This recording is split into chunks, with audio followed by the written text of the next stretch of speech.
sounds familiar. Oh, you gotta check out Tony. You have to talk to Tony. He's Okay. All right. We'll talk. Let's talk about that. yeah.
Yeah. Beautiful. Hello.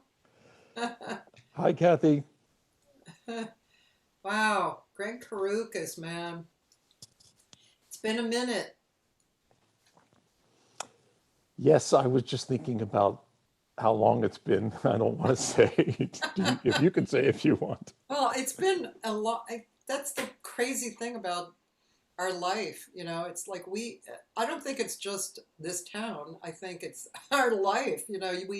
There's so many people that we come across in playing and life, and our musical community that you can see somebody and then not see them for 30 years. And that's probably what it's been. It's been 30 years, right?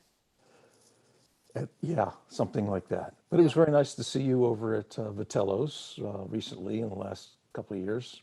Yep. I've That's been true. going out a little more these days to hear, well, before the virus, Yeah.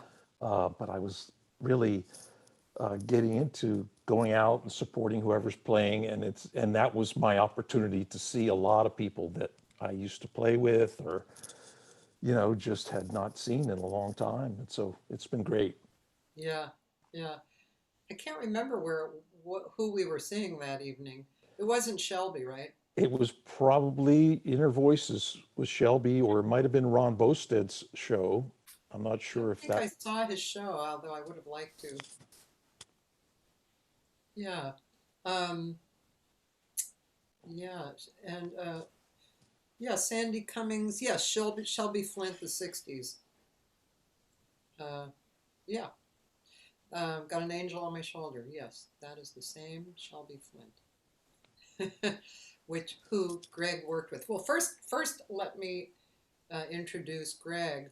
So Greg, I haven't seen him in 30 years, so I'm looking forward to catching up. But what I know of Greg is he's a pianist, producer, arranger, composer. Did I leave something out? uh, Engineer. That because that comes to mind.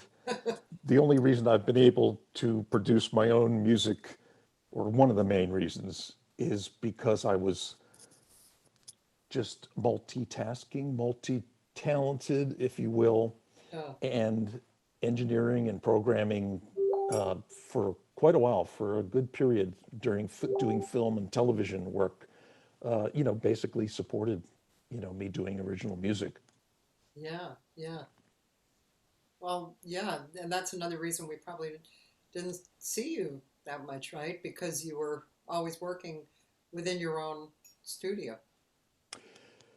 Yes, and playing mostly, out of town, not Yeah, in Los Angeles, touring. yeah, yeah. So, one question I seem to always be drawn to with people, and I want to ask you this: uh, where where are you from? Where were you born? How did you come up? Did you come up in a musical family? What inspired you to Well, be musical and all that stuff? I Are you? was You're very from the fortunate.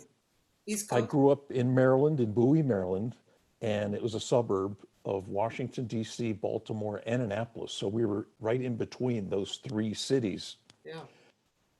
And my two older brothers took piano lessons, and so I wanted to play. And so I dabbled a little bit playing, taking lessons, and switching off instruments all through elementary school and junior high, drums, a little piano. Then I'd switch off trumpet, little drums, little guitar for a while. And I didn't really get serious until I was about 15 or so. I had a very great opportunity. The high school had a stage band, a jazz band, and it was not really it wasn't a class, but it was a volunteer band that was started by this guy who had played, he was a lieutenant colonel, Colonel Joe Carley, and he was a lieutenant colonel in the Air Force, and he happened to get into the bands, and all his buddies in the Air Force were musicians, and he was in the Air Force with guys like Mandel Lowe Oh, and some of his other buddies. I can't name them, but he was a clarinetist. And so when his kids grew up to be young teenagers, he got the idea to start a stage band. And he got the high school to sort of sponsor it, even though we were rehearsals Wednesday night and Saturday afternoons, all volunteer. And so when I was in eighth grade in the summer, I got a call and they said, well, our pianist is getting ready to graduate next year. So we would like to know if you want to be the understudy. oh. Long story short, I got into that band, and it was such a great opportunity because we were playing really college level arrangements. Yeah. Uh, Billy Byers arrangements, Mundell Lowe, Semi Nestico, of course. Yeah. Uh, and we also worked gigs in order to fill the band fund. We were the go-to society band in our community, playing the Elks Club, bowling parties, some weddings. And so we were a 22 or 24 piece band with our blue sparkle jackets, and everything that we did was paid for by the band fund. And so it was a great experience doing gigs. And the first year, I basically sat next to the piano player and I got to play two songs a night, the easy songs. And the other great thing about that band that still stays with me to this day is he was connected with the service bands because he had been in the service. And so you have the Airmen of Note, the Air Force Jazz Band, just an incredible big band. You had the Navy Commodores and the concert band. And what he would do is he would get some of the guys from these bands to come and do a little clinic and rehearse our band. And so I met some of these heavy, heavy players that were some of the tops. And actually, Kim Richmond, who we all know, fantastic horn player, was in the band with one of the guys. Tim Ironman was a sax player. He was the lead alto player in the Airmen of Note back in the early 70s. And so I met him when I was in high school. And then right after I graduated, I was just hanging around, not doing anything serious. And I was working at a restaurant, Lum's restaurant, which was kind of like a TGI Fridays. And he called me and he said, you know, I'm getting ready to get out of the Air Force and I want to start a jazz fusion band. And I had had a little jazz fusion band with my brother and my buddy from high school. And we were playing all original music. And so I said, yeah. So I was 19. And right around that time, I also got the opportunity to jam with some of the other guys in the Air Force band and other service bands. And in particular, this great drummer, David Palomar, who went on to be the top drummer in Atlantic City, played with Clint Holmes for many, many years. And he played with Nils Lofgren, who's now with Bruce Springsteen. But anyway, so all that association, we started this band. And it was called Tim Ironman and East Coast Offering. And I had the opportunity to write music for that band. We did a mixture of, you know, some Chuck Mangione, some commercial jazz, and then some Crusaders, of course, and some Tom Scott and the LA Express, and original stuff. And so I got to just like become an instant composer. I had already been writing music, but because Tim was such a versatile and technical and accomplished sax player, he could sight read anything. And he did all the jingle work in town. And that was the other thing through my association with that band, the whole band, the rhythm section, we became the go-to jingle rhythm section to do sessions.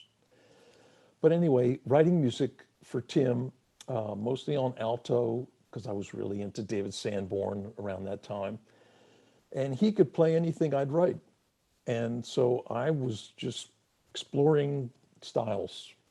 And that was really the beginning of my composing and gigging professionally. Became the top jazz fusion band in the whole, you know, Maryland area. We played Pittsburgh a lot because Tim was from Pittsburgh.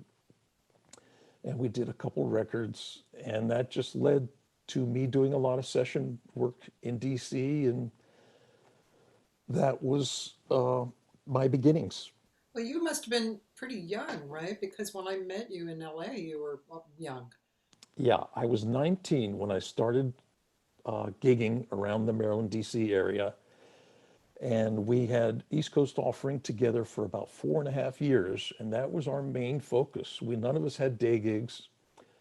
We did session work, jingles, but we were very fortunate to do a combination of light jazz, somewhat commercial. So we would have 5 night-a-week gigs at a couple of different restaurants, and then we had a couple different singers at a period of time where they would do like 4 songs, and that was really a nice little commercial addition to the thing. Tim's strong point was he doubled. He played everything from alto, soprano sax, flute, piccolo, bass flute, alto flute, oboe, clarinet, Wow. recorder, all on the gig. Oh, wow. And we would do Mania de Carnival, you know, as a That's showcase. a So showstopper, right? yeah, we would trade off. Every other chorus, he would pick up another instrument and play a chorus, and then I'd play a little, and then he'd pick up, whatever. It was, it just really worked. And so then eventually we split the rhythm section of East Coast Offering, split, and we formed another original band called Natural Bridge. And we became a little bit more on the progressive jazz rock hybrid, if you will, Yeah.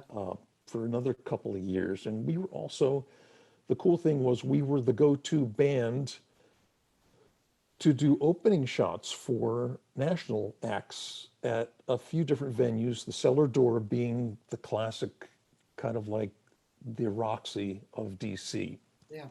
or the Bottom Line. In New York, there was the Bottom Line. So the Cellar Door was the place where all the national acts would come. And we got to open for so many great artists. I mean, everybody from Mose Allison to Jimmy Smith on organ. Of course, the best incredible one or two would be the Robin Ford before the Yellow Jackets. Right. So it was Russell, and it wasn't Jimmy on bass, it was a different bass player. But anyway, so Robin Ford's band, he had just put out his first solo record, Yeah. and that's where I met Russell Ferrante. Uh-huh. And right before that, Larry Carlton with his band came through town, and we opened up for 2 nights with Larry. So meeting those two guys became a super big part in me moving to LA and, you know, getting known. Oh, that's interesting, actually. Very. Yeah, and I should also mention that Natural Bridge, we also did some vocals too, and we collaborated with some other vocalists, Vinny Santoro, who's a fantastic drummer, toured with Mary Chapin Carpenter and Roseanne Cash for many years, and he sang on our record project. But Michael Manring, he's known in the New Age Windham Hill area because he did a number of solo records, and he played with Michael Hedges, who was very, very successful on Windham Hill, incredible guitarist. And so Michael, as a young, just out of Berkeley College, he had gone to Berkeley for a year or so. He came back to Virginia and joined our band. So he was part of Natural Bridge as well. And when he left the band to start touring with Michael Hedges, that signaled the end of that band. And then I thought to myself, well, I don't know what I want to do. Maybe I should go to New York. I had visited New York a lot. I have a few friends there. And, or should I try to go to Los Angeles? I'd never been to Los Angeles. And so the New York option was interesting, but being a keyboard player, I had, I had 3 keyboards, Fender Rhodes, Prophet 5 synthesizer, and a Mini Moog, and, speakers. So all that stuff was in my van. And I thought about New York, how I had visited New York so many times, and I didn't take my gear up there that much. Once we went up there to do a showcase for George Butler at CBS, but when I would go and visit something would happen, some calamity. Uh, my van got broken into. I got robbed. Two of us got mugged in an Oh, elevator. oh God. So that signaled maybe New York is not the place for a keyboard player that has so much gear. How would I get to rehearsals, gigs? It's the schlep, in Manhattan. It's just, I had seen what my friends, Gil Goldstein was a good friend of mine, and I used to stay with Gil, and saw what he had to go through just to do a rehearsal. You know, you get in the cab, or he didn't have a car, or only one guy would have a car, and then you had to go to a rehearsal studio, up the elevator, and all that. So that did not bode well. So I said, let me just try LA. And I packed up my truck, everything in there, and I sent some of my heavier gear ahead, and I drove across country cold. Only knew three people in Los Angeles. Wow. Oh, and were those who? Which were the three? Actually, what? You might remember one of the guy that I stayed with, who I had known from DC, Ned Einstein. Absolutely. Yeah, piano Oh, player. wow. That's interesting. Yeah, Ned was a little older than me, and he had when he was in DC, he for a time played at Blues Alley as sort of the house pianist, and he was friends with. We had a lot of mutual friends, but we were not close in DC. But Ned was so generous, and he said, "Yeah, come on out. You can stay with me until you find a place." So I was able to stay at Ned's house for 2 or 3 months, and he owned a house in Van Nuys, Yeah, and right. I had a bedroom, and he had a grand piano in the living room, and so it was just so cool. Wow. And the other person that I was able to call up and sort of hook up with, I had seen Russell a few times. He came back with the Yellow Jackets, and when they would play Blues Alley, I would go down and say hi and all that. Yeah. And he was very, very nice. And so I think it was my fifth day in Los Angeles. Russ was playing with Ernie Watts at Mulberry Street, tiny, tiny club. I remember that place. And so I went down and saw the band. And then afterwards, Russell and I went over to breakfast, as is the customary thing. Was it Twain's right around the corner, or Yeah. Yeah. whatever the Yeah. diner Yeah. was? Right. And I'll never forget, we're sitting there and I was saying, I'm just totally wide eyed because I had just heard, Ernie play incredibly, and with Joel DeBartolo on bass and Bob Leatherbarrow on drums, complex stuff.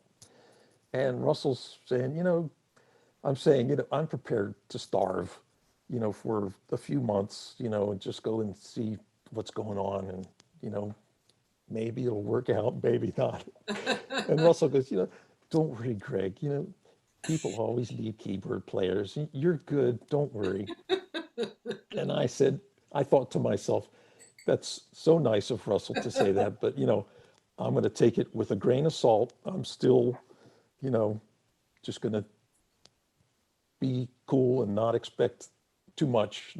I'm not really a super hustler, you know, go out and, you know, lay my card on everybody and all that. That was not me. Well, this is the best part of the story. I love telling this story because it was like maybe 2 or 3 days later, I get a phone call, and it's Shelby Flint, who I had not really heard of. Wow. And she said, Russell gave me your number. He's been playing with my band, and he's getting a little too busy, but he recommended you. And so I'm wondering if you can play with my band, if you're available to play next weekend with my band at Dante's. And and and she says, I don't remember this part, but she says the first thing that I said was, "Is it original music?" Because I probably at that moment was like, I don't want to just expect to be coming on some jazz gig and know a million tunes and Yeah. play with the singer, Yeah. which, I think you'll recognize that I was not at that time. I didn't consider myself a, a Standard. Yeah. jazz standard. I knew tunes, but I was not solo piano at all. Right. Accompany a singer. I had played in groups. My strong point was, you know, stay out of the way of the bass player. I played with great bass players, and I adhered to that rule, and I still do to this day. You know, don't get down there and play left hand stuff. So I had never really developed that part of piano playing. So I was a little, wondering if I would be, putting myself in a situation where I was not the right guy. And she says, yes, it's original music. And so she came over and she brought her music folio, which was about 3.5 inches thick, all these 4, 6, 7 page charts that she wrote them all fully arranged, for keyboard and everything. So it was a task, and so I woodshedded that music, you know.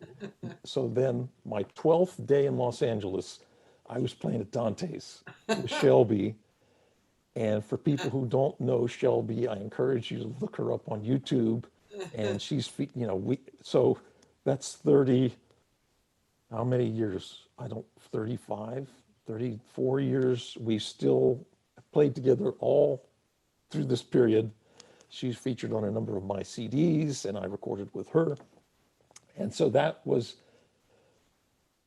just the best thing that I could ever ask for, because the guys in Shelby's band, heavy, heavy players, all involved in the studio work. And the people that would come to see Shelby were all the best singers, because she was the singer's singer, as you know. Yeah. And she was busy doing sessions and everything. And her music was so diverse, everything from R&B pop to sambas, Chick Corea influenced fusion, and you name it. So it was really, I was the perfect fit because I played the multi keyboards and she played Rhodes and sang. So I was just filling in all of the parts. And that really was what my focus was anyway. And that's what I kind of became known for, to be supportive. That was my focus. Gary Meeks is on, and he said he played with you guys. Oh, yeah. Yeah. Gary Meeks, sorry. I put an S on his name. Sorry, Gary. Yeah. And Gary was the first, if not the first, one of the very first sax players when I finally formed my own group, which is a couple years later. I had been playing with various people, all of the guys that are known and famous now in smooth jazz. They kind of started around the same period in the mid 80s. And there were a few clubs that we were able to play at, and Bon Appetit in Westwood was one of them. Bon appetit. Thank Yeah, you for saying that. I was trying to think of that club with somebody. I think it was Paul Krybeck. He's making a list of all the clubs that he played at that came and went. yeah, And Bon Appetit, that was, I kept trying to think of the name of that. Thank you. yeah. That was a really good club because it had so much foot traffic being in Yeah. Westwood. That was a great club. It was no cover most of the time. Yeah. Eventually, he started a cover, but yeah, it became a hang, Yeah. and we could do what we want. And I had really no super ambition to form my own band. I didn't want to just get locked into that. I wanted to freelance and do all styles. So I was playing there with flute player Nika Raito, and My friend. and the rhythm section was my buddies who were actually all both from Maryland, had sort of followed me out to Los Angeles, and we were jamming together, and so we were playing, and the owner of Bon Appetit said, "Greg, you guys sound so good. Do you want to do a night of your own?" And I said, "Well, I guess so." And so that started us thinking, okay, yeah, I got some songs. And So that really was the beginning of me starting my own band. And Gary Meek was the first sax player. Actually, we did some gigs with Oh, Bob Shepard and cool. Brandon way, way back. I found an old cassette of us with Bob Shepard, and it was mostly a couple of originals, but mostly tunes because we didn't even rehearse. Yeah. And so Bob was pretty new to town as well, but still just burning. And so that evolved, and I kept that going. I became a regular at Bon Appetit, and eventually put my own record together and got my first solo record out, which was called The Night Owl in '87. And that was, and all along that time, I was playing in the bands of Grant Geisman was one of the first, Richard Elliott, before he got a national record deal or anything. We were playing at my place, another great club, which Yeah. has incredible history for original artists. Everybody came out of that place at one time or another. Yeah. And when I was playing there, Dave Koz was playing sax in my band. And he was playing with me in Westwood at Bon Appetit as well, while he was still a student at UCLA. Oh, And Dave played some gigs with Shelby and Gary. And I was also playing, let's see, Pat Kelly had his band together. I was playing Pat's band on and off, and Brandon Fields, did a little playing with Brandon. uh-huh. So all these guys, we just were able to develop this thing in the clubs. That was a And real happening part of the scene for a long time. yeah, Real, yeah. And that was very strong. Yeah. the thing that preceded me, which I've learned about, was Shelby playing at the Blah Blah, which was Right. sort of the troubadour of the That was time, like maybe 10 years before you came, something like that. late 70s. Yeah, 4 or 5 years right before I came. And so Yeah. Shelby was playing there around the same era that Al Jarreau was. And Right. Al Jarreau got signed. They Yeah. saw him and he got signed, and that was a big deal. And Yeah. Shelby was supposed to be the next one, you know, the talk, the buzz. Yeah. And for one reason or another, she did not get, a major deal. She had had records out earlier, Yeah. much earlier in her Yeah. career. And Yeah. I hope you can get her, or get, an interview to go into her. But yeah, so that was another aspect of the club scene. And at my place was the place where you would showcase. Yeah. That And was a great club. yeah, people, Carl Great, Anderson, of course, played great there regularly. room. Yeah. Great room, great stage, a Yep. backstage. Yeah, that was a Yeah. very And nice. when I was playing there, it was with a lot of different artists, Richard Elliott, some David Lasley gigs. But yeah, Perry Oh, was yeah. playing there. They showcased, and they got signed from there. Can I tell you a story about Perry? Sure. So I was working, and I guess it was the late 70s. I was working at oh God, the name went out of my head. On the corner of Hollywood and Vine, there was a building, a kind of catty corner from Motown, and at the top, remember that room? It was right on the top of the building, and it was a really hip bar with a piano, like a little piano bar area. Not Mondrian. No, No, no, no, this that was downtown, the I very think. top, and it was there for a long time, that room. Anyway, so, and actually, I met Jack LeCompte there, Larry Goldman. I met a bunch of people. Anyway, I was singing with this guy, Louis Ball, there. He was the pianist, and I was the singer. Simply Blues. Thank you, Tim West. Yes. Cool. Tim Weston, he always comes up with the answer. Um, anyway, so I was singing there, and these three sisters uh, were sitting next to me, and they started singing with me, and I was like, and they sounded great. And then so we were talking, and they said, "Oh yeah, we're singing with Pat Metheny," and I'm like, "What? You're singing with Pat Metheny?" And then they told me the story, which was just ridiculously Hollywood, like they wrote lyrics, they sang it in their garage. unison, by the way, not even with harmonies, sent it to Pat. Pat wrote them back and he said, "Hey, you want to sit in on my Hollywood Bowl gig or whatever it was?" It was a big gig. They said, "Yeah." And then, of course, they went down the road of, a lot, doing a lot of stuff. Yeah, very cool. Yeah, they were wonderful people, great singers. Yeah.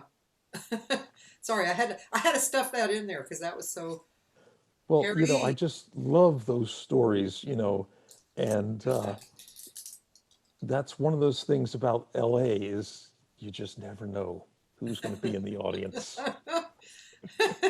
And, I think about my times playing with Dori Caymmi Uh-huh. at Le Cafe.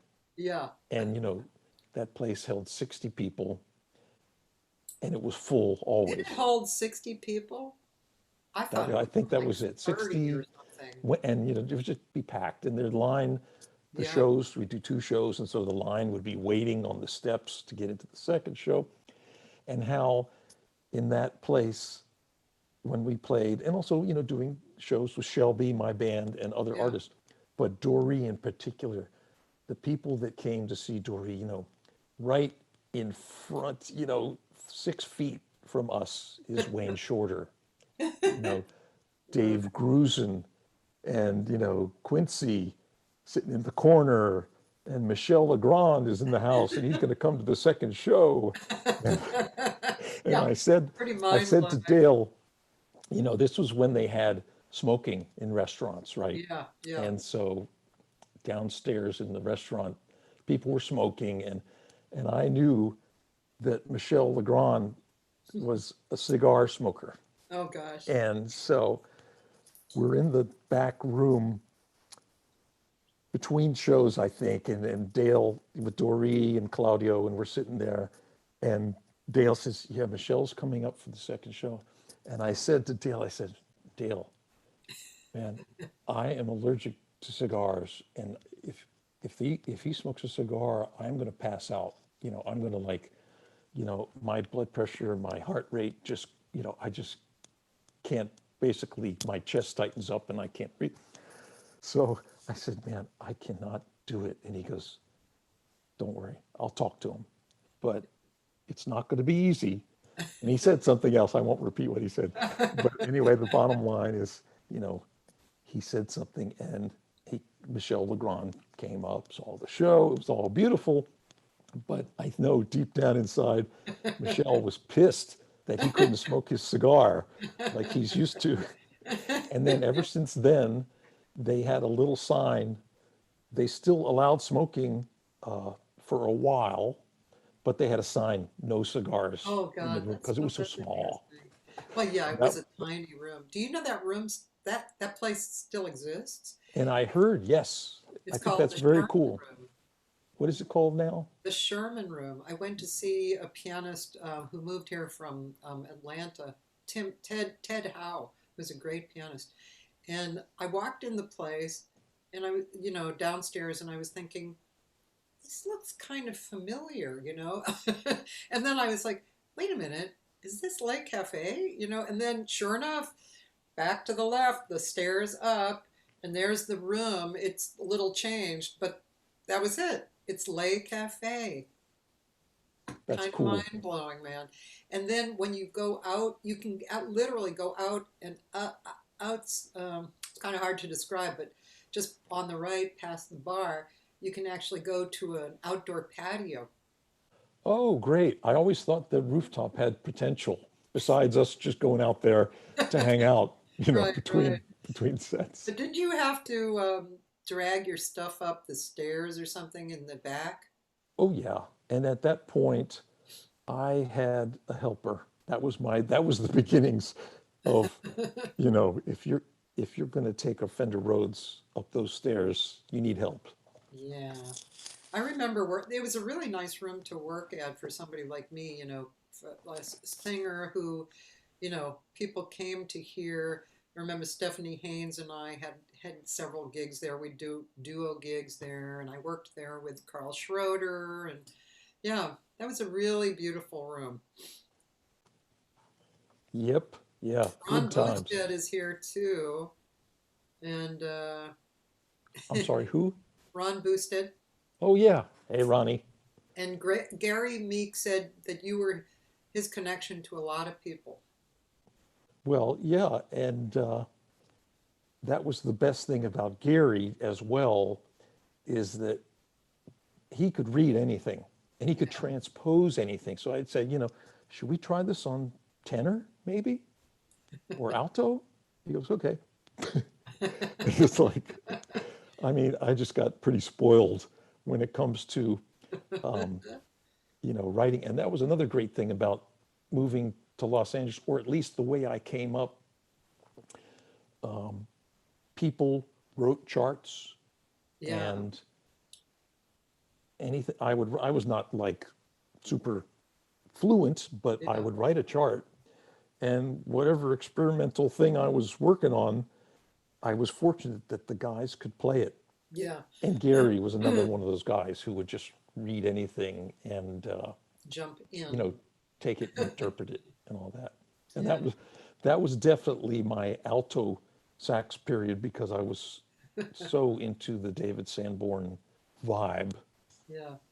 I want to play one of the links that you sent. We played the first one, which was the Soul Soul Secrets. Soul Yes. Secrets, and then I think I'd like to play, if you don't mind, I'd like to play the Festival of Arts one. Yeah, sure. I really like how that groove, and I think one of the main things I think that you're known for is groove. I don't know, how you use your PR over the years and stuff, and what highlight you feel like was presented, but that's how I that's what I always thought of you as your highlight. Great groove. Well, thanks. Yeah, I mean, different grooves. That's the thing, is all of my CDs have a very wide range of styles. I've got my Brazilian side, which is a big part of my listening and also my playing in Los Angeles, especially. And, a little bit of straight ahead jazz. That's something that, I've been lucky to do a little bit of. And, certainly R&B grooves, R&B funk, and the, the, the blend of all that. Yeah, Ballads. I mean, I just love a good ballad too. But I know you. melody is key for me. Okay, here we go. I'm going to share our screen so you can see him in action. And this is at the Festival of the Arts, which is in Laguna, and always has some really great people, including Gregg Karukas. And who's in the band? Oh, this is cool. This is Ernest Tibbs on bass, Oh, Adam Hawley on guitar, Michael Paolo on sax, and I'm pretty sure that's Dave Hooper behind me on drums. okay, cool.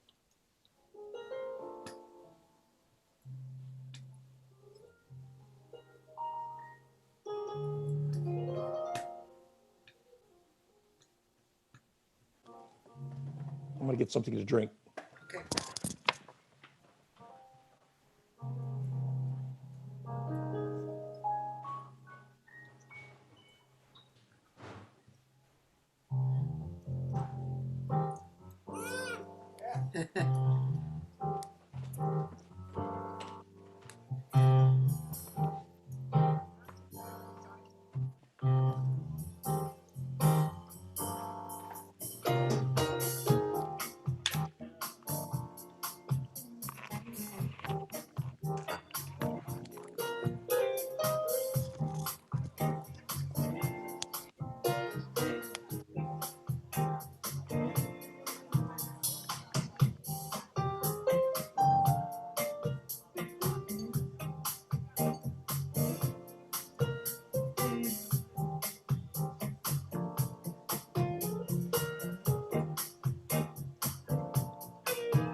Holy moly.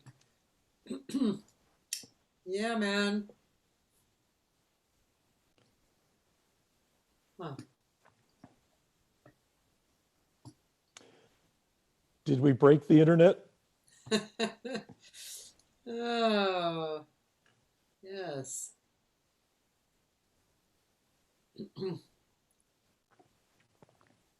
I'll be back.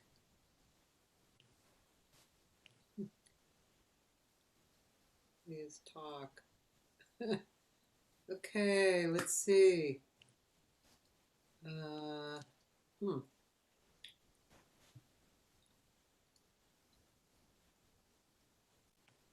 Talk to the people. Ah, let's see.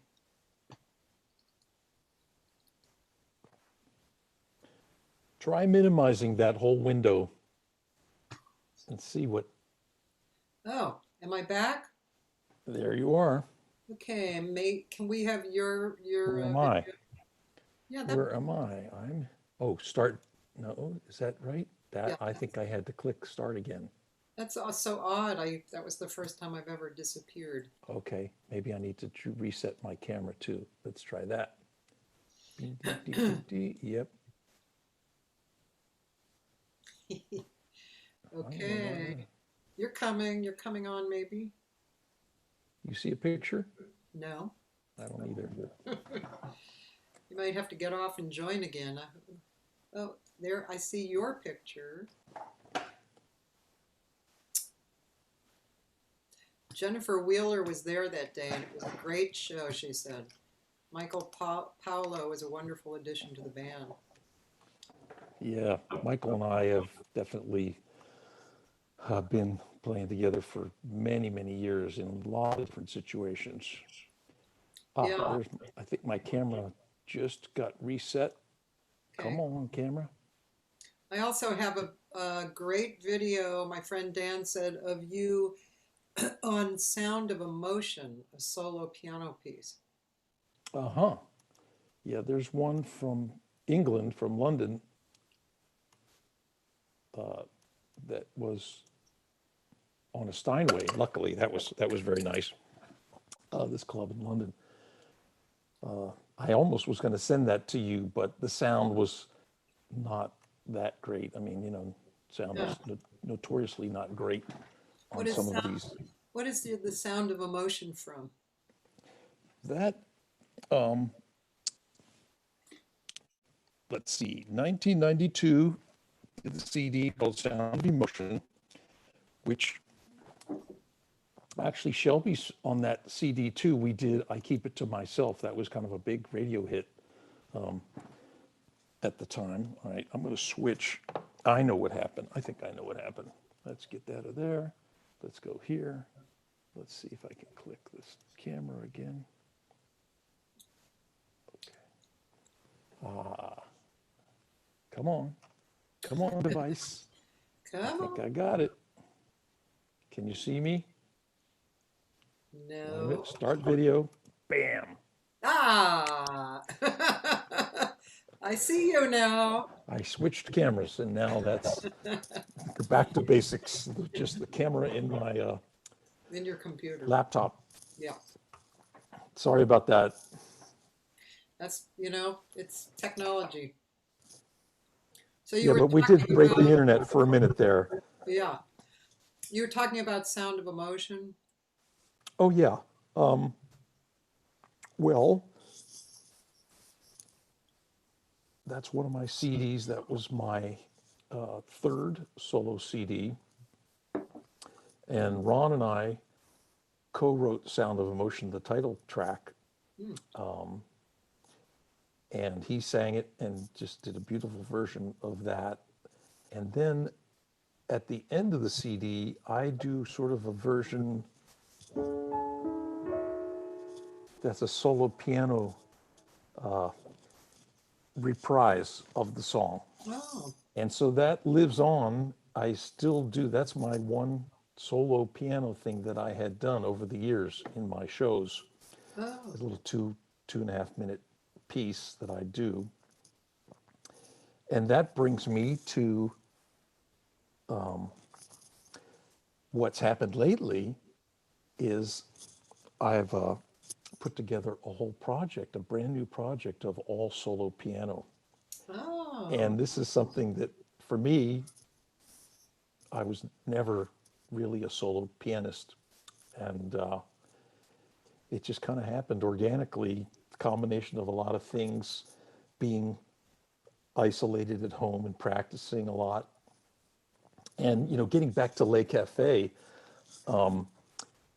the uh, the times that we had playing there with Dori Kaimi were just magical nights. And anybody who was there, Tim, Shelby, I'm sure you will all agree. yeah. And so what happened was I moved recently from one part of Thousand Oaks to the other side of Thousand Oaks, but still packing crazy, unpacking crazy. So in the process of packing and unpacking, I found this box of cassettes and other DAT tapes and everything of live gigs because I was the guy who always had my portable cassette player or whatever. I would set up two mics at the back of the room and record almost every gig. And I saved most of those tapes. And so one tape stuck out to me, and it was a little cassette, and it said Doré Le Cafe, and it had a star on it. I said, well, I got to check this out. And so I get my cassette deck out of the box, and of course it didn't work. I mean, the belts had dried up, and it was a double cassette deck. Neither side played. So I said, I got to figure this out. So I look on Craigslist, and I found a used cassette deck because I knew I had all kinds of cassettes that I would eventually want to archive on into the computer. So I finally get a good cassette deck, and I played it, and it was just like one of the best nights that we had ever had. Wow. And one of the reasons was Dory's guitar sometimes would go out of tune after a couple of songs, and after a while he got a tuner pedal that he would get a tune, but that was one of the problems. And sometimes the sound wasn't good. Well, this night everything was clicking, and his voice incredible. And so I just like, wow. So I transferred it into the computer and put a bunch of mastering, tried to get the sound better and everything. And then I said, I should really just kind of relearn this. So I just sat down at the piano and started to relearn a couple of those songs, being that I was mostly playing the orchestral parts and, the backing parts. So I wasn't really doing the melody, but I just, being that I was just alone with that approach. And long story short, I just got inspired and started relearning some Milton Nascimento songs because Milton is one of my favorite artists since I discovered him back in the mid 70s. And I collected every import record that he has done and all this. But all during that period that I was coming up playing original jazz fusion, I never learned any of those songs on the piano. I deliberately didn't do that. It was just another, not a form of meditation, but I reserved all that music because it was Portuguese. I didn't understand the lyrics. And it was just mostly acoustic instruments. I just kept that in a special place where I would just listen to it all the time, but never try to transcribe or learn them Huh. until like 2 months ago.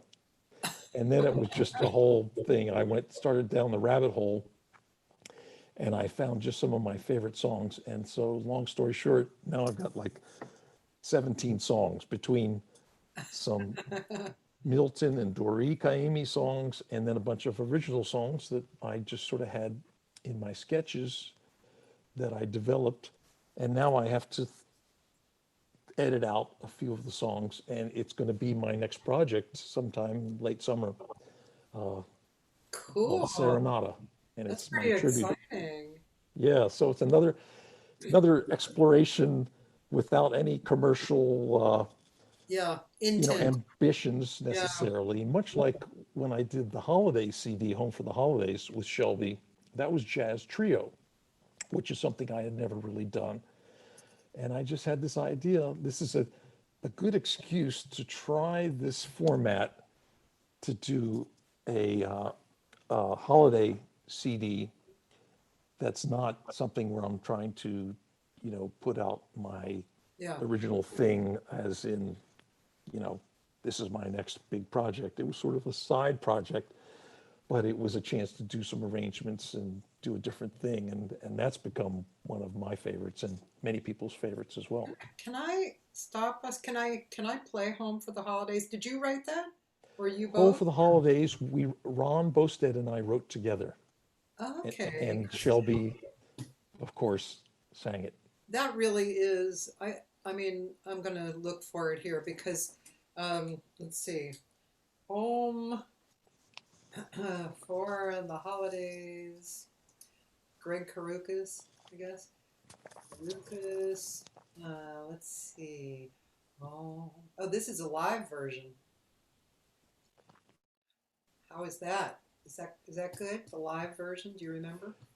Um, well, the record version I prefer, but Okay, I can do that. I'm not sure where that is. Well, you mean, yeah, it's 2009, wherever it was. Home for the Holidays. Um, Again, Greg Karukas. That was a really pretty one. Okay, here we go. Home for the Holidays record version. Wait, oh, that's the whole record. That's a different song. Yeah, let's see. Do you know what number that song was? That's a good question. Let me look and see if I can find. This looks like. Oh yeah, this is probably it because it has. This is probably it because it has. It's short.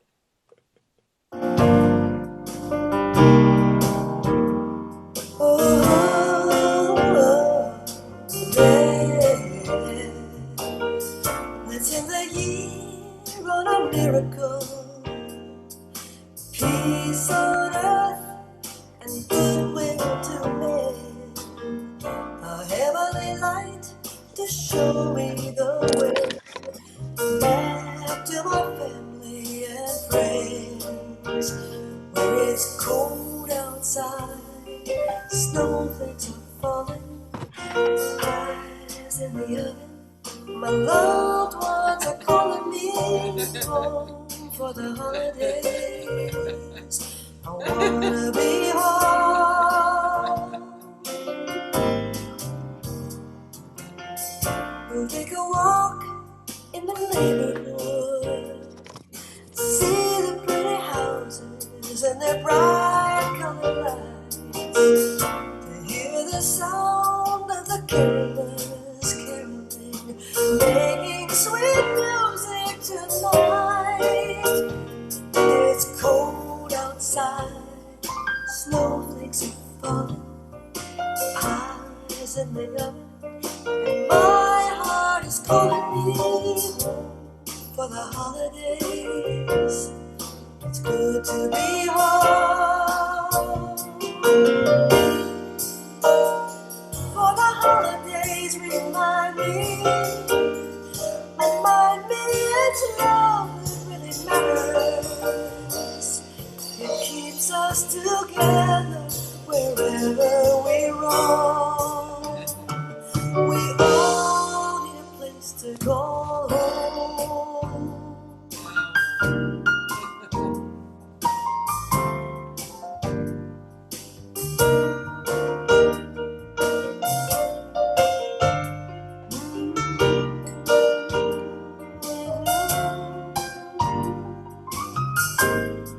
Ooh, it's cold outside, snowflakes are falling, pies in the oven. My heart is calling me home for the holidays. It's good to be home.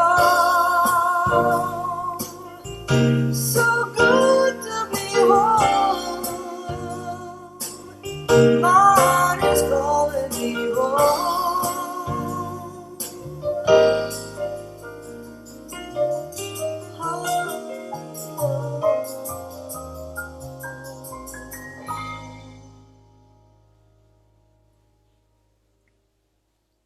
Oh, that's great. What a great song.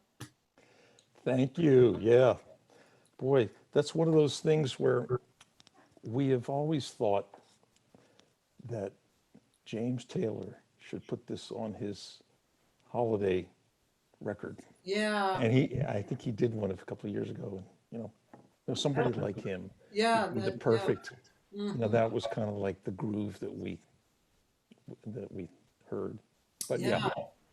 just the lyrics and everything, great. Yeah. Yeah. Great lyrics. And did you write the music and Ron the lyrics, or did you collaborate? Basically, that's the way we work. Yeah.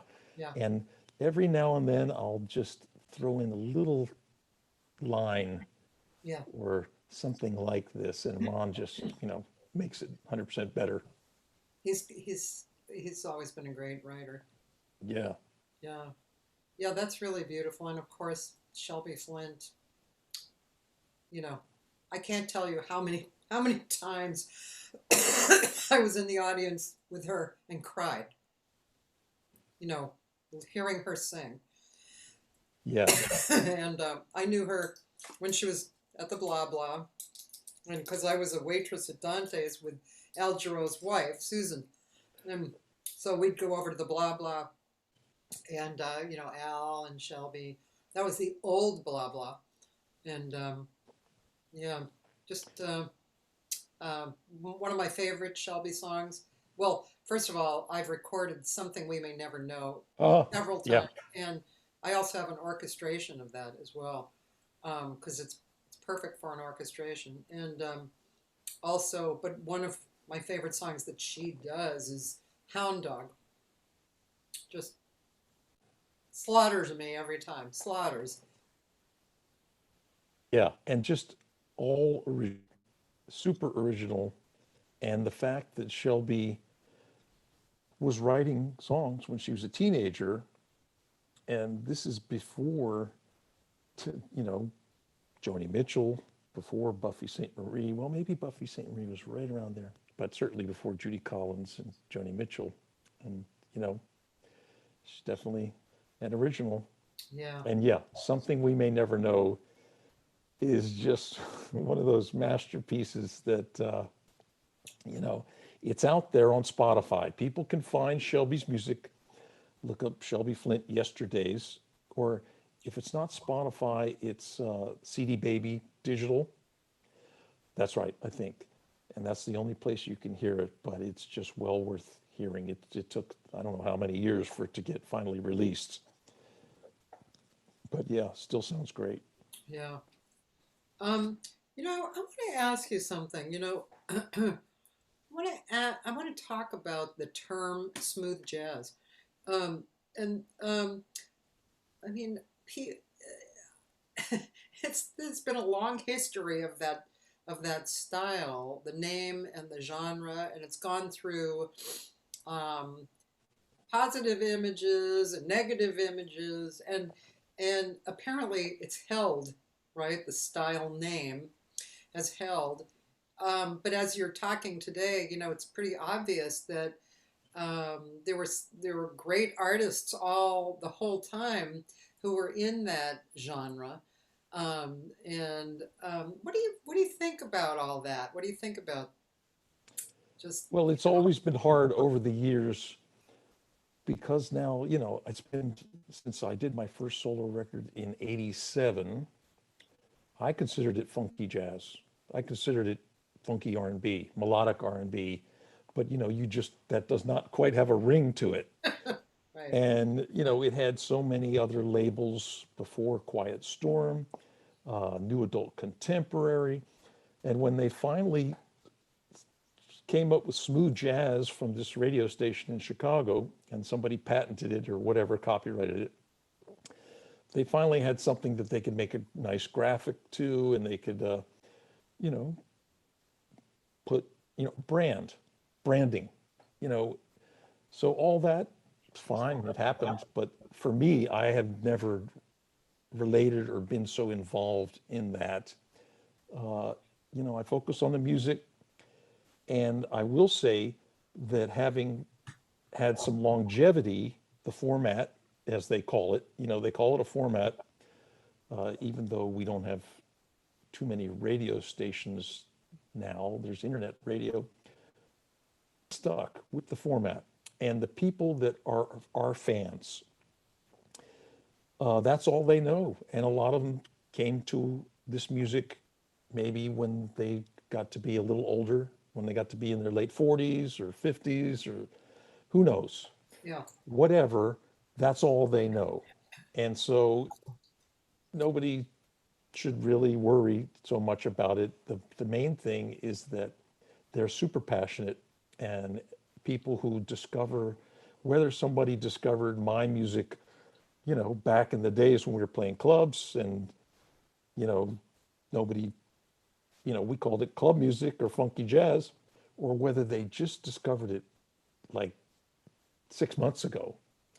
Uh, it's still the fact that they're listening to this music and they catch on to it. And then the one positive thing I will say is that if they just discover one particular artist, somebody says, check this out, then there's an ecosystem, or if you will, a genre, for them to again discover other artists. And if that's one good thing you can say about Spotify and the like of the internet and the YouTube, which if you look at a video of me on the right, you will see a list of other videos of either me or somebody who I've played with or somebody who's I've influenced or I was influenced by. So it draws this connection, which is to me very similar to when I would go to a record store looking for the latest Herbie Hancock record. And I would see at the end cap, or I would see in the jazz department, some other new releases. And I would check, well, what is this? Check this out. And so it's kind of all about expanding and bringing people, you know, in to learn more about other artists. Right. So that's my take on it. Yeah. Um, and it's interesting because now I have my solo piano record, which is not smooth jazz. It's me, it's my style, it's my music, half original, basically. So what do I do in today's market, if you will? All these things, I kind of now that I'm kind of almost done with the mixes, I find myself, I'm talking to a couple of people and I'm wondering, okay, now do I have to find someone who is connected into new age music to advise me and help promote this in a internet fashion? Because everything has changed from the old days.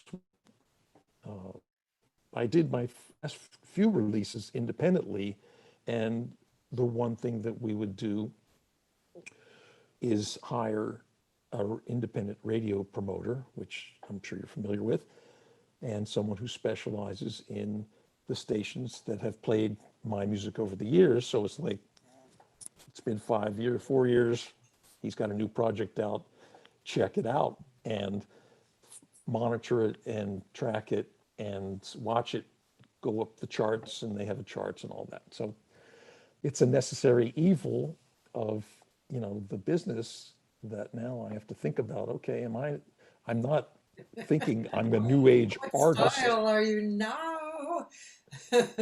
but I'm learning that there's a whole genre. There's so many subgenres too, and ambient meditative music and all this. And there's people that are diehard fans and they love it. And then it's just another facet of the music business that, I've tried to keep at arm's length as best as possible, but at the same time, stay really engaged with the people that, connect with me and, are fans and friends on Facebook and whatever. Yeah. I mean, it sounds very what you described. It sounds like a jazz pianist because you're of the songs that you've picked, and it's doesn't sound like smooth jazz to me, right? It's You're piano saying music. solo, yeah, And the fact that it also is more than half Brazilian songs, yeah, they're super melodic and yeah, super rich harmonically. yeah. So that does lean a little towards jazz. And so, yeah, and my friend David Lons, I sent him some rough mixes, and he's a new age icon, sold millions of records back in the days of George Winston on Windham Hill, and David Lons was the top seller for a record label called Murata. And so he commented that it sounds like a cross between Bill Evans and George Winston. And I found that kind of cool. I've never listened to George Winston ever, Yeah. but whatever, that's his But take on it. he was a huge new age seller, right? Oh yeah, George George Winston. Winston Yeah. built New Age. Oh, Uh, yeah. I see. I don't remember his playing particularly either, but yeah, I have but no I idea. do remember his name. Yeah. Yeah, and at the same time, Keith Jarrett and his solo records, his solo concert, his first solo records became top jazz sellers, but they were solo piano. And then they really helped, I think, some of Keith Jarrett's music, his solo music and his European quartet sort of helped fuel what is a new age style as well, and crossed over and helped the record business, if you will, really become successful with solo piano solo records, as it were. Yeah. Not many people were really Interesting. doing that.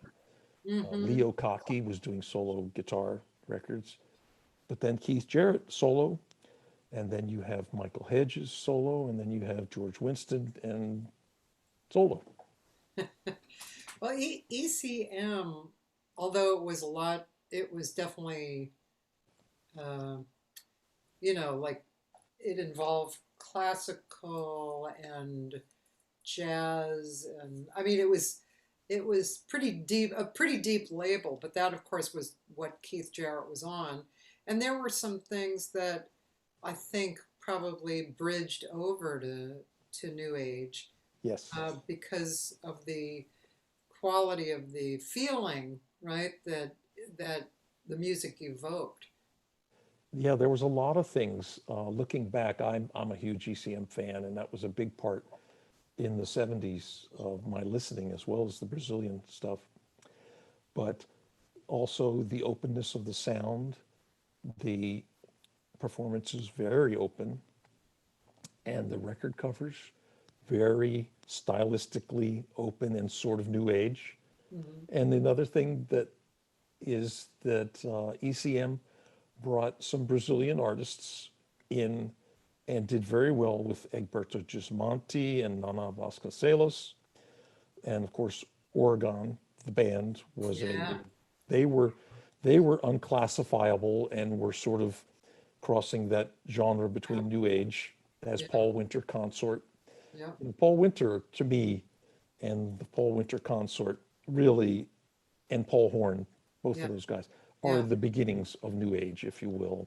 yeah. I But agree. that's going so far back that, it's definitely giving away our age, our ages. Yeah, it was in the 70s. But I mean, yeah, but I totally agree with you. That was uh, I was totally in love with ECM when I was in college because that was when it was really happening. And then after I found out that Keith Jarrett, Weather Report, and who did you just say? Oh, Oregon. They were actually the beginning of ECM, the beginning artists. And and I was totally into Weather Report too. And I mean, yeah, it was a really beautiful, beautiful music. Um, And Pat Metheny on ECM. Do of not course, forget Pat. of course, and especially, yeah, he was sitting in my mind waiting there. But Yeah. he was not one of their first. It was Weather Report and Oregon and Keith And Chick. Jarrett. And Chick, yes, that he was. not the first. Again, it was those three: Keith and Oregon and Weather Report, who were like the beginnings. But sure, I'm sure, like, in a few months, Chick was added, and Pat Metheny, you know. Yeah, Chick's record with Gary Burton, Crystal Silence, Oh yeah, fantastic record. yeah, that's And another favorite artist not many people know, a pianist who lives in the Boulder, Colorado area, Art Landy. oh He yeah, was on ECM, yeah. and he had a group that was sort of Yellow Jackets-ish called Robisa Patrol, which Oh was Mark Isham on flugelhorn, yeah. and and then Art did some solo records as well, and he did a duo record with Jan Garbarek that's still one of my favorite records called Red Lanta, Oh and it's very composed, but it's just a really cool piano and soprano sax. Or I think Jan plays a curved soprano, and he might play a little alto and some flute, yeah. but it's just a really cool record. Keith Jarrett influenced a little bit, but just really one of my favorite records. I'll have to go hear that. It sounds great. Oh, gosh, Greg, there's so much music to go listen to. Well, then there's another good thing to say about Spotify is, as Yeah, a research tool and whatever, you can find just about anything. yeah, And the fact that artists don't make any money from it, from Spotify, could be debated for months and years. But it's like, well, I it don't know is, about you, but I make at least 0.001 cent. well, having said that, you know, when you accumulate all of the internet pennies from the world and from YouTube and Spotify and everything, when you accumulated it, if you have enough songs, you can actually make some money. So, I don't want to sound like it's a complete ripoff that the internet is, completely bad. They've made progress over the years, especially YouTube came to the table many years ago, 5, 6 years ago, and they started, you know, accounting for every play. So it's not dire, but yeah, it's a whole other conversation. A train, it's a train that left the station long ago. Yeah, I just can't figure out what to do with all my CDs in my garage. I don't want to throw them out because I go to Japan every year and I actually can sell CDs in Japan. So it seems like a waste if I throw them out. But there's not many leaving my garage. Although I do use them as business cards, which is nice. That's a nice thing. I hate to see the waste of the cover art too. I know, yes. And that's one of those things where I will definitely press CDs. And I'm fortunate that I tour a bit. And although I've cut down recently, the last few years, I was out there playing with other artists when I was available and enjoying playing. They would always feature me in a song or two in the show. So I was selling CDs as well. And that was another, basically one of the few outlets to, I would carry the CDs with me wherever I went, Japan, Europe, wherever. So there's still a real purpose to having CDs, especially because when you meet people after a show and talk and sign a CD for them, they really appreciate that, and I appreciate it as well. So, I hope that never goes away. Of course, with the virus and the cancellation of many, many gigs, it's another story, Yeah, and we're just hoping for the best going forward. yeah, And that brings up streaming concerts from the home, which is fantastic. I love it when all my friends are, getting up to speed. And like Atmaro, you know, we were back and forth, with messages. He was having some problems, and I've been really researching it a lot over the months and months and getting the sound better. That's my main concern, is making sure the sound is good. And so everybody who's doing it, I encourage them to, try to get the sound as good as possible. And there's a couple little devices that you can get. And I'm preparing to do some, uh, you know, streaming live concerts where I'll be previewing some of this new stuff. I'll play some old stuff Oh, as well, but great. I'm not in that mode yet. I've been concentrating on mixing and getting the sound right, but I'll That's get into great. that soon enough. Yeah, I can't wait to hear that. Yeah. Yeah, I know what you mean. There's so many people doing such great work, especially those layering, you know, Oh, yes. yeah, I mean, that's just like, being a singer, I listen to Kurt Elling, and he's just done some great sounding stuff. Great. And yeah, and all our friends who are doing live concerts, Tamir Hendelman, Otmaro. Yeah, the only problem I have is like the other night, Otmaro and Josh Nelson were both on. So I kept going back and forth. Yes. Oh, and speaking of collaborations, Ricardo has done quite a few, Ricardo Silveira, Uh-huh. where it's mostly the contemporaries, Torquato Mariano and other people have sent him the track and he records his part. And then they do the post-production editing and they have, the six guys, the six Yeah. windows, but just great sounding music. And this is something I'm very excited about. Milton Nascimento is doing a full live concert next Sunday, and he's Okay. been promoting it a bit on Facebook. And this will be a first for him. Is this And the 28th you're speaking of? yes, Sunday the 28th. I don't remember the exact time. And it's going to be on YouTube Live. Uh-huh. And it coincides with, I'm not sure the hour.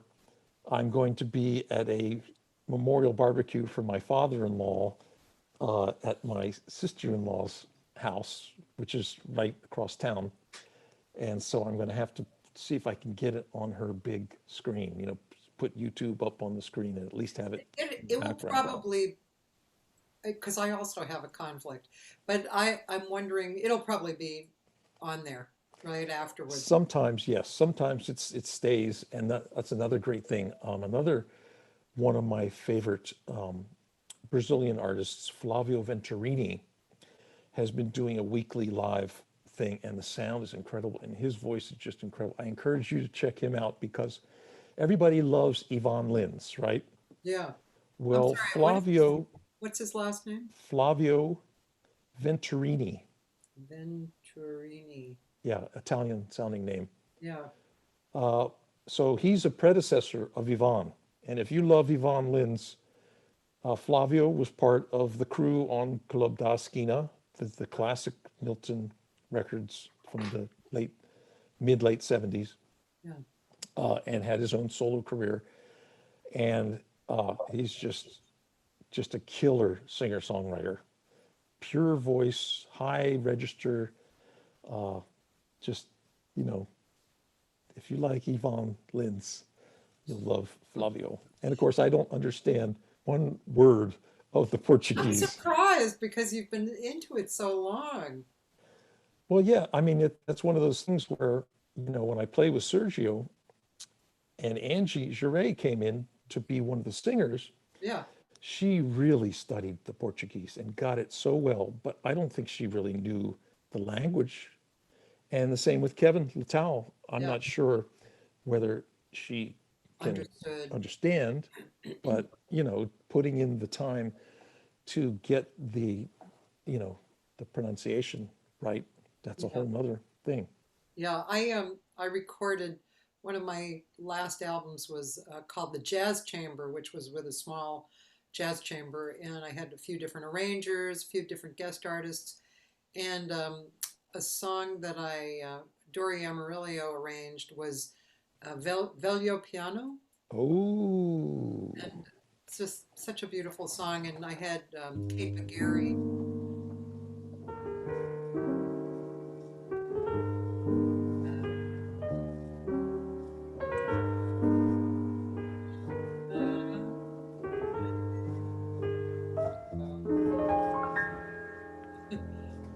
I remember, I haven't played that in years, but that's one of those things that's in my head. That was a song that Dory would do solo in Oh, the show. And we would just sit there and, just emote. it's the first time I heard that song, I almost. Oh, I know. It was the. I always forget her name. She's a very famous Brazilian singer, kind of short and a little bit broad. She's kind of like the Ella Fitzgerald of Brazil. Um, she's alive still. She's Gal Costa? no, no, she's an Oh, older woman. not Simone, because Simone's not short. No, Oh, she's I always forget her name. Anyway, I heard her sing it live actually here. She was brought here by somebody who was, you know, intrigued and fascinated, a musician actually from up north, and they played at the bakery. oh, And cool. oh, I almost have her name. Anyway, she sang it, and I wrote it down on one of those lists that like you find when you move, and I went and listened to it again, and I was like, yeah, no wonder I made a star next to it. It was just such a gorgeous song, and I had Kate McGarry, who's also deep, not Elise Regina, Tim. Um, Gosh, Dan, do you know? And Oh, Nana, Dory's sister, she did that song, and that's the she wrote iconic it, right? version. Didn't Yeah. she write it? Well, I'm not sure who actually wrote it, but Her name is on it for yeah, for cool. the composer. Yeah. Um, there's somebody else I have in my mind. Oh, Javon. Yeah. I mean, when I saw a Javon concert on YouTube, I just about died. And that wasn't too long ago. I've always been into his writing. But what an incredible artist Javon is. Not Rosa Passos. Thanks, Ron. No, it was an older woman. Now she's probably maybe early 80s, late 70s, and she's short. I thought she was short and, kind of roundish, in body. And I just thought of her as an Ella Fitzgerald. She really had that kind of jazz and singer quality. You know what? You keep talking about something. I'm gonna look on YouTube. Maybe I Well, can I was just I bring was her up. blown away to see Javon at my place back in Santa Monica. Really? Yeah, Oh my that was pretty God. cool. Yeah. And then we saw Yvonne Linz at the Conga Room, I think it was. Oh, and last summer, this was Oh, fantastic. sorry, Lenny and Andrade. Oh, Lenny Andrade. Yeah, yeah, yeah. Okay. Killer. Yeah, killer. Sorry, go ahead. So last summer, they did a little series in Highland Park, and I was so lucky. I went and saw Azimuth, which is Brazilian funk fusion band. Just just a great band, a trio, power trio. And I got hip to them in the 70s, Yeah. and I've always loved. And for them to States to do this gig at this place, I was amazed. It was standing, and it was a lot of young people that were really into it. That was fantastic. And then a couple of weeks later, I see Marcus Valle with his full band with three or four horns, and Aaron Sarfati playing drums, Oh, and Manyongo Jackson playing percussion. And that was just a total thrill. Marcos Valle, iconic Brazilian composer, keyboard player, who I didn't really follow too much, but recently I've gone back and checked out his stuff, and he's just like, so prolific. And he wrote Summer Samba, so nice. That was his first really? big hit, Oh, yeah, right. big, giant worldwide hit. Yeah. And he's written many, many, many other great songs since. And he's still out there playing playing Fender Rhodes and singing, and just fantastic to see that. Wow, he must be up there in age, right? Well, certainly he's in his 70s, but yeah, and he did a record a year or so ago that I loved, and it was Edu Lobo, Dori Caymmi, and Marcos Valle, a three-person collaboration where they sang each other's songs. Mm. And Doree did a lot of the arrangements, so it was in that Doree mode. It was very cool. And they did a few gigs. They didn't tour too much on it because Marcos went off and started doing his own thing. But just a great record, and I don't even I'm gonna know write if it's that down. Can it's could just you called say that? Edu, Marcos, and Doree, or in some order, What is it called? EDU, ADU. Oh, right. Edu Lobo, another fantastic Brazilian artist who I've been into since the 70s, Dori Kayemi. and Marcos Valle. Okay. Hmm. How do you spell Valle? V-A? Valle. Okay. Yeah. Started singing that song when I was like, I don't know, 12 or something. My sister Yeah. and I used to play all the sheet music, when we were growing up. My sister played piano, and then we all sang, and we had sheet music, and that was in our repertoire. All the Jobim music and summer I song. never had played that song. To me, it was like elevator music in a certain sense Yeah. because it was so popular. And Well, and the then here I'm recording. playing with Doree and Claudio Yeah. Sloan on drums. Uh-huh. And we were having there was a dinner party at Claudio's, and I think it was just Yvonne and myself and Doree and Elena and Claudio. And Claudio, great storyteller, he told the story of his first or one of his first times in the States. I think it was his first, and it was with Walter Wanderley, the organist, who had a worldwide hit with Summer Samba. Oh, And that was really the record that was the one that really went worldwide. And so they're in New York, and they're going to play some gigs and stuff. And they were kind of like staying in a hotel waiting to do some gigs. And they were saying, we don't really have any money. The guys in the band, they all took a vote and said, we should go to the record company and really ask them to give us some money. What do you think? And they said, yeah, maybe we should. Okay, let's go. How much should we ask for? And they all took a vote, and they said, oh, let's ask for, I forget what it was, whether it was $1,000. This was in the 60s. I said, maybe we should ask for $1,000. That way each of us can get like 300, we can split it. And so they go to the guy and they said, somebody has to speak English, and they say, we really could use some money. The guy goes, okay, we can work that out. How much do you need? And they says, well, we think $1,000. He goes, okay, go see the secretary, and she'll get you a check. So, he said they went and they got the check, and they each got $1,000, and they kept their mouths shut. They went to the bank right on the corner.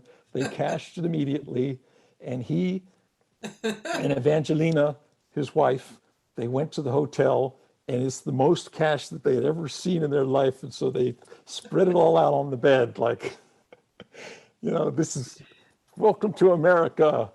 We're rich. oh my God, that's funny. Yeah, that was a cool story. And I'm sure the record label was making thousands and thousands and thousands of dollars already. Yeah. They had to repress 45s because it was on every jukebox. They probably had to repress 45s every 2 weeks. Wow. Funny story. Yeah, that's so interesting. I didn't remember, to tell you the truth, I didn't remember that you were so into Brazilian music.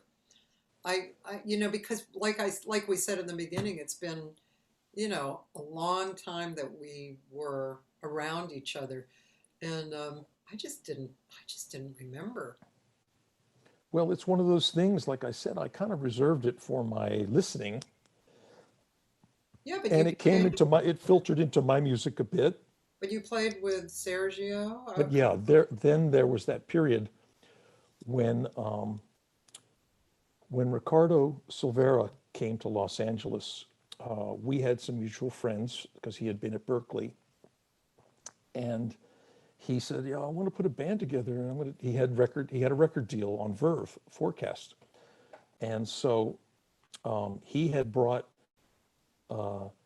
Nico Samsao, the bass player, and Carlos Balagomez up from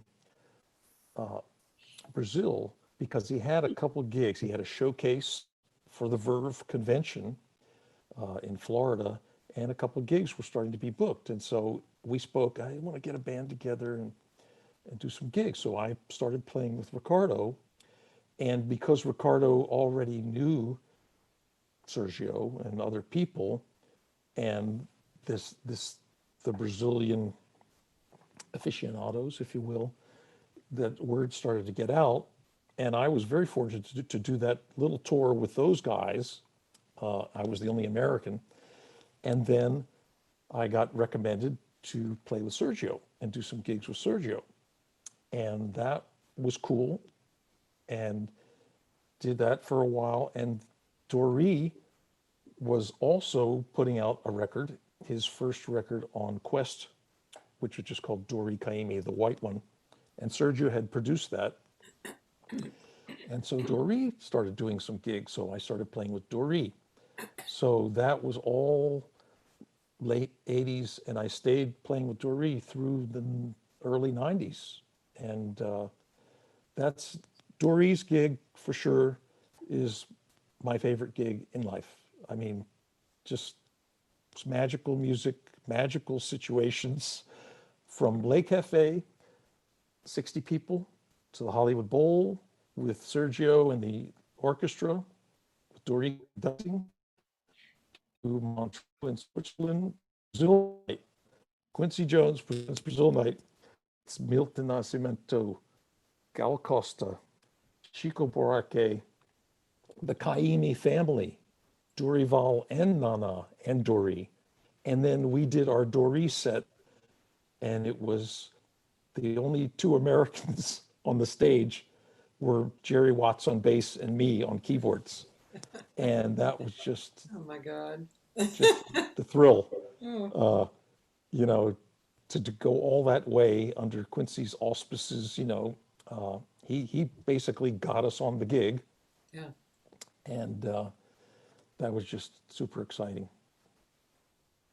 Wow. Yeah, so definitely my connection with Doree, and Doree was kind enough to do a couple guest spots on a couple of my CDs. And I wrote a song for him, which I put on my new, that we recorded way back on the Sound of Emotion CD with him singing and me playing piano. And so I do the instrumental, just piano solo version of that on my new project. I'm thinking about putting the original track with Doree, remastering it and putting it as a bonus track on this CD as well. So we'll see about that. That sounds nice. Doree moved back to Brazil, right? A few years ago. Yes, a couple of years ago, I remember going to the final show that he did at the Moss Theater. That was very nice. Yeah. Yeah, I know a lot of people in LA were sorry to see him go. Yeah, but it worked out wonderful for him, and he's, you know, revered in Brazil and fairly busy, as it were, as much as you can be down there, doing a lot of projects, arranging and producing, and you know, guest spots. Have you been to Brazil, Greg? No, that's one of those other funny things, how I was slated to go a couple different times with a couple different organizations, and each time it fell through, Hmm. mostly because of the finances didn't come through, the contracts were not signed at the last minute or whatever. And so, you know, I definitely love to go. Times have changed a lot, so we'll have to see. I'll have to see if I can stay safe. I can stay with Ricardo in his apartment, and just he can be my bodyguard as we as we venture out into the wilds of Rio. Oh, I love this. So Toby Simmons is asking me if I can add the names that you're talking about in the comments after the hang. No, I can't, and I'll tell you why. Because I don't even know half of the people that Greg is mentioning. Half of the people I do, and I could do that, but you'd be better off just going back and listening again. So that's probably the best way to do it. Yeah, because yeah, I'm not a dependable source I know for there's that. so many names, Yeah, and that was the other thing when I first, the first record that I really changed my life was Wayne Shorter's Native Dancer, yeah. which was featuring Milton, and it really introduced Milton to the jazz world. And I heard that record and I just loved it so much. And so I think it was 1976 or 77 or something. I'm playing at this small club, the regular gig that we had once a month or so in DC called Harold's Rogue and Jar. And people know this because Richie Cole has a song called Harold's House of Jazz. Oh, yeah. And Richie was a regular there with Eddie Jefferson. And our band, East Coast Offering, was a regular on other weekends. So I'm talking to the cook in the back. We hung out in the back of the restaurant, of the club, tiny club. Yeah. And he mentions that he used to live in Brazil. I go, man, I'm really into this record. He goes, oh, well, I've got a big record collection from my time living in Brazil. If you'd like to borrow some of the records and tape them. And that was all I needed to hear.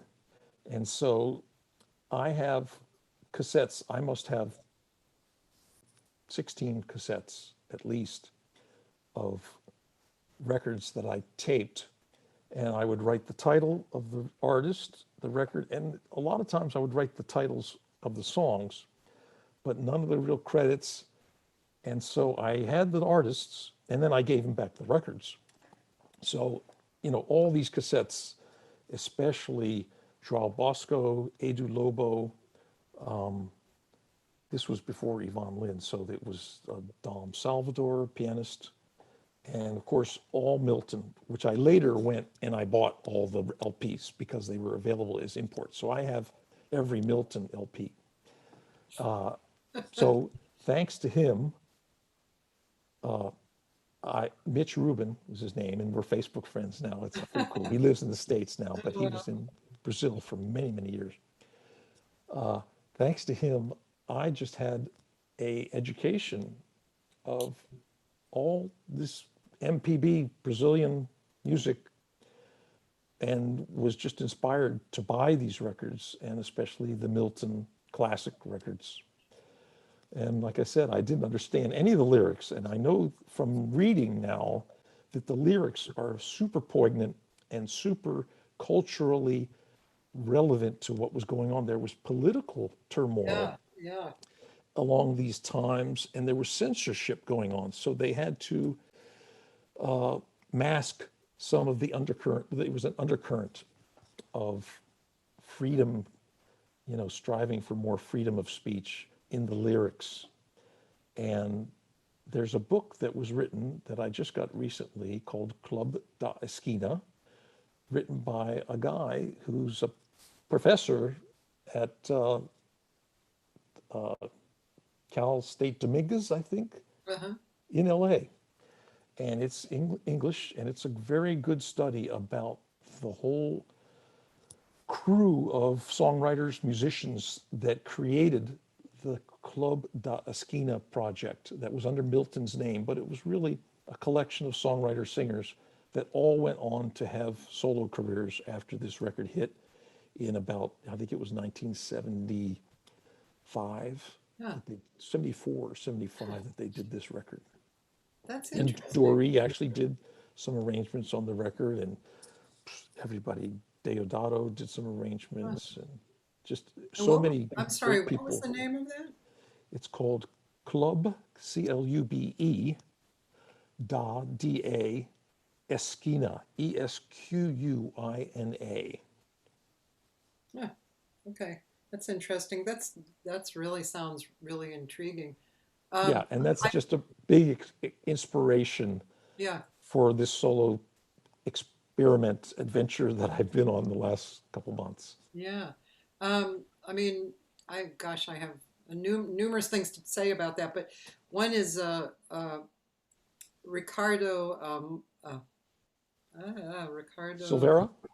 No, this is a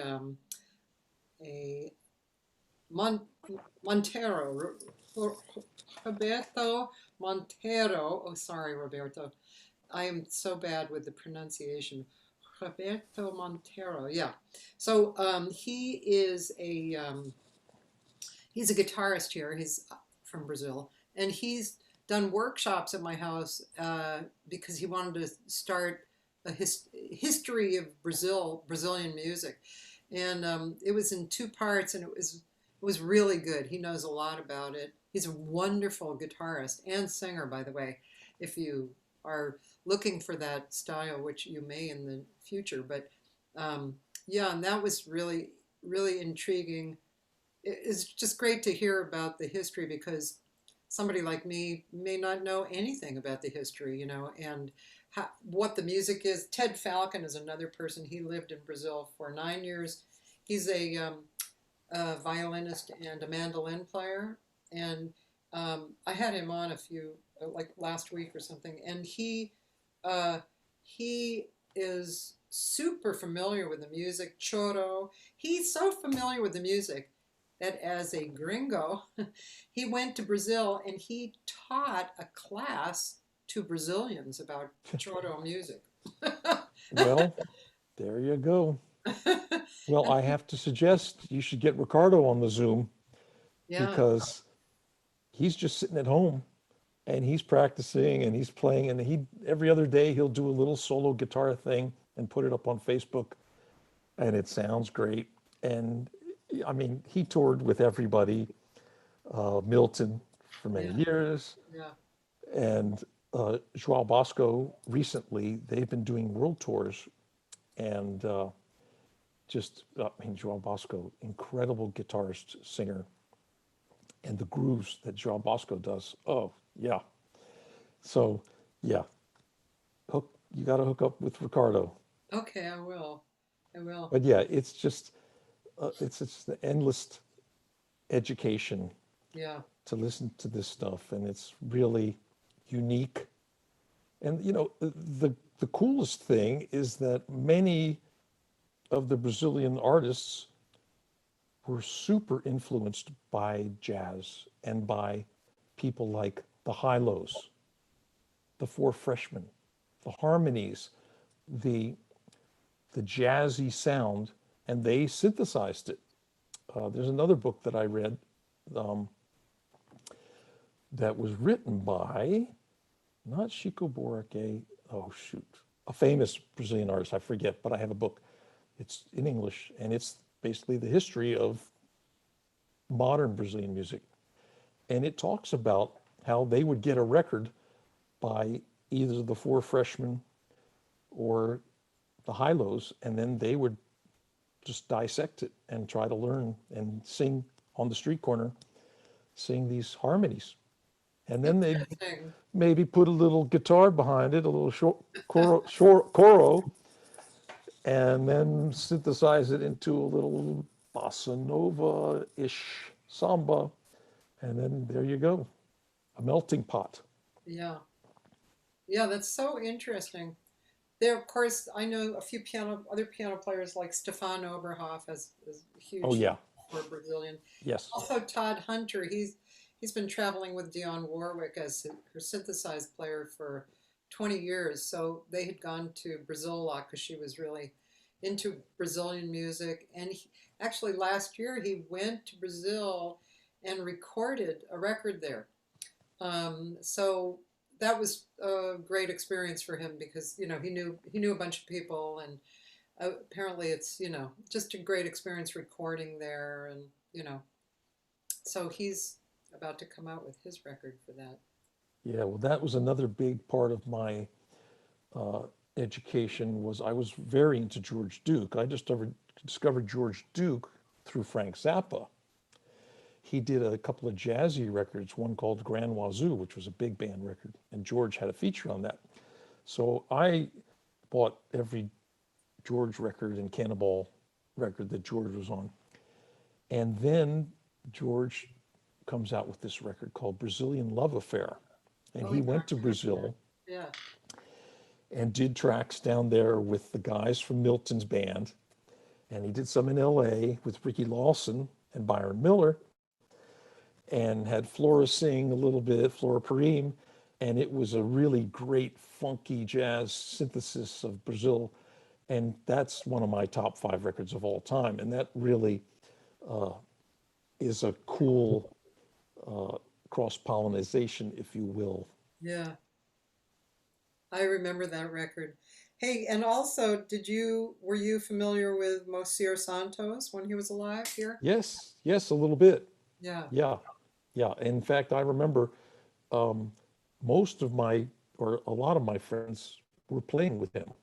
I think Jerry Watts was playing with him for a time, and I never played with him, but I played with Mayuto Korea, another Oh yeah, guy. I remember him. Yeah, Yeah. but Moser, yeah, I remember he played at Dante's regularly. He And played at speaking of Dante's, the comeback I in had played it. I had forgotten that you worked at Dante's because that's my most vivid memory. My 12th day in Los Angeles playing Dante's with Shelby, and in between, maybe it wasn't the first gig, but maybe we did it a lot during that year or two before Dante's closed. But the things I remember were, first of all, the night blooming jasmine that was right at the entrance to the club. There's this big hedge of just green stuff, and I had never smelled anything like that. So on hot summer nights, I would walk out, from the smoky jazz club playing the set. I'd go out to get some air, and it was like this jasmine that just incredible smell. And it's all over Toluca Lake too, where I also used to live. That was cool. But the other thing was I was sitting at a table talking to somebody in between sets, and I look over my shoulder, and it's John Guerin standing there, famous Yeah. drummer from everybody from Frank Zappa to Joni Mitchell, of course, and I was a big Joni Mitchell fan. And and I look up and he goes, "Hi, you sound good, man." And it's just like, whoa, you know, that was like, just another one of those, only in LA moments. Yeah. Well, it's been 2 hours. Oh, Yes. sorry. No. No, I mean that's what it's designed for 2 hour hangs because and it just works well, pretty well. Sometimes after an hour I feel like it starts really warming up. And but I'm glad I'm really so happy to talk to you and hear hear about all these experiences and your perspective and your music. I'm really looking forward to your solo record. Oh, As a matter of thanks. fact, I'm gonna. I think I'm gonna go out on it too. Like the well, not your solo record, but the one that Dan shared with me about the sound of emotion. I think I'm gonna do that on the way out. Um, but Cool. Is that say from Pizza Express London or it looks like Dan well, said whatever. the college. Oh no, well it says Saddleback College Radio, but I don't know. Oh, Let me I see think what that's the good. I think that I'm not sure what that is, but yeah, well it says cool. encore performance and it's a pic. It almost looks like Feinstein's in the background, but it's not. I'm sure. But it has like that curtain kind of. Here, I'll share my screen and then you can see what it looks Yeah. like. No, I think that's a real piano. So yeah, they're excellent. That's a real piano. Nice. I had forgotten about that. I should have probably sent you that link. Oh, good. Well, I'll play that on the way out. I'm so happy that you're with me. And anything you want to tell the listening audience? Yeah, well, you can check out my website, karukas.com. There's a little box where you can put your email. And very soon, I'm going to send out a newsletter that will have a lot of the information about what's upcoming and especially the new project that's I've been keeping it under wraps until basically today. So, I'm excited. I'm really excited to hear it. Sounds great. well, thanks. Yeah, cool. Well, great talking to you, Kathy. Great talking And to keep you. doing it. Love your daily hangs.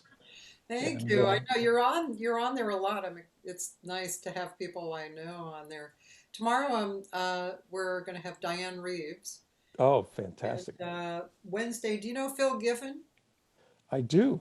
He's gonna be on Wednesday.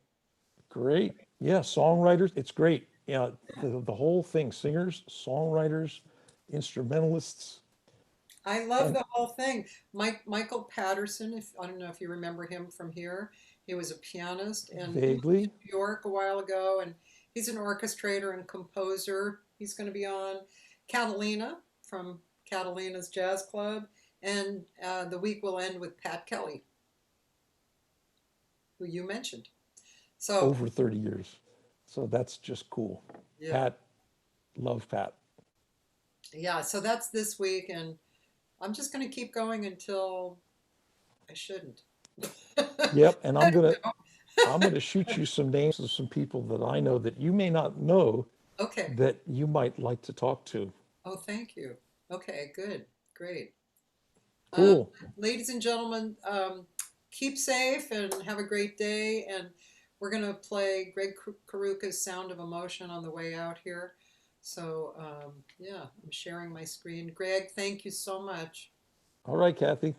See you later. Have a good day. You too. Okay. You can stay on. I'm just going to share the screen. Okay, here we go.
That's great, huh?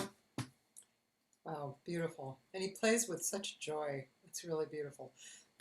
Okay, ladies and gentlemen, bye. See y'all tomorrow with the wonderful Diane Reeves.